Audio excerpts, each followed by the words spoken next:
Pero si Mrs. lumiko naghanap ng ibang glory. Nag one night stand na parang wala silang relasyon. Ibang lahi pa, akala mo buffet, try another version. Tumayo pa sa harap ng boyfriend, sorry, miski buntis ako. Pero si lalaki, grabe puso niya ba to? Kung mahal mo ako, kaya ko pati batang hindi akin, alagaan ko. Sino pang ganon ngayon? Siya lang kaya siya ginago. Pero bakit ganon siya ang tapat? Siya ang ginawa nilang basurahan. Siya ang nagtiis, pero siya ang sinisi. Siya raw ang may kasalanan. Tahimik lang siyang nagdurugo habang sila nagtsatsyika. At ang kwento binaligtad, victim daw si Mrs. Siya raw ang kontrabida. Tahimik lang, pero sila naman ang walang konsensya.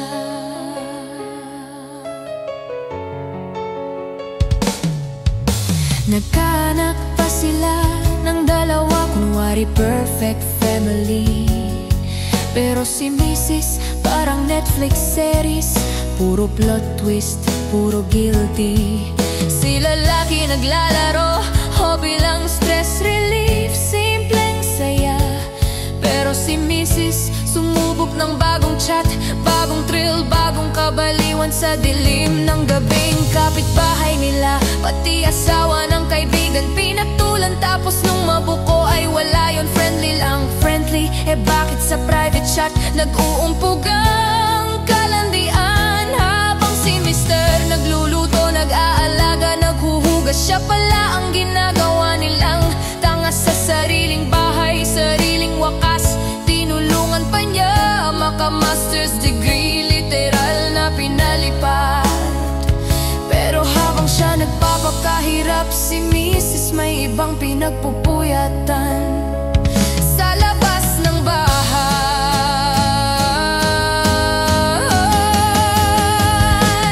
Bakit ganon siya ang haligi ng bahay, pero siya ang ginawang kalaban? Siya ang nagbubuo, pero siya ang binasag, sinugat, tinapakan. Tahimik lang siya dahil may danggal sila. Walang hiya pang Facebook, victim card ang habol. At ang masakit, kahit mali si Mrs. siya pa rin ang sinabihang ikaw ang kulang.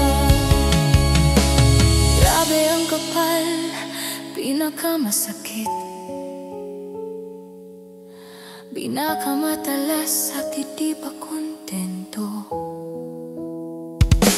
Pati buong info, sinilip first move, kinopya parang scripted na pang cheater award show. Nag-date sila na parang wala ng asawa't anak sa mundo. At pinakamalupit, pati mga bata, ipinakilala niya agad. Kahit technically may asawa pa siya, sa papel, sa Diyos at sa totoong tao. Nalaman ng asawa, gumuho siya, pero nagpakumbaba.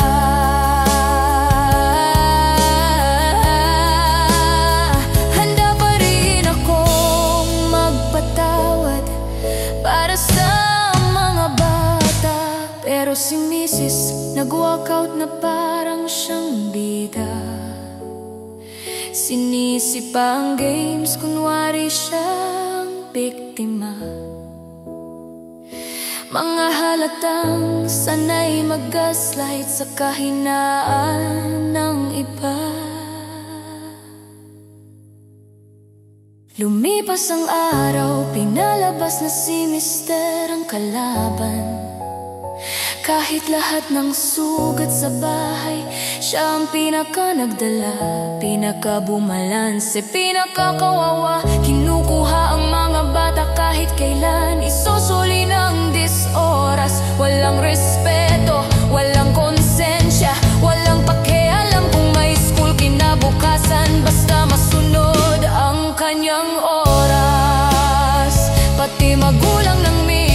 Kunwari nagdurusa pero alam nila ang totoo. Anak nila ang gumawa ng basura, pero sige, si Mr. pa rin ang sinisisi nila. Kasi mas madaling sisihin ang mabait kaysa pagalitan ng sariling anak na walang delikadeza.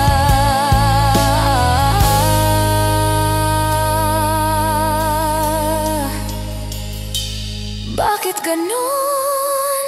Sa mundong ito, ang mabuti ang pinakaunang sinasaktan, ang tapat ang pinakaunang iniiwan, at ang tahimik ang pinakaunang ginagawang kontrabida. Pero kahit turok siya, pinili niyang maging ama, hindi abuser, hindi kagaya nila. Kahit nilamon siya ng sistema, hindi siya bumaba sa antas ng mga walang hiya.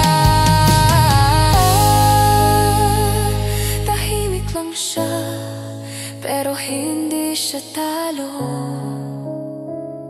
Tahimik lang siya, pero Diyos ang saksi sa lahat ng totoo. Tahimik lang siya, at yung bumitaw, yun ang tunay na natakot. Harapin ang sarili niyang ginawa.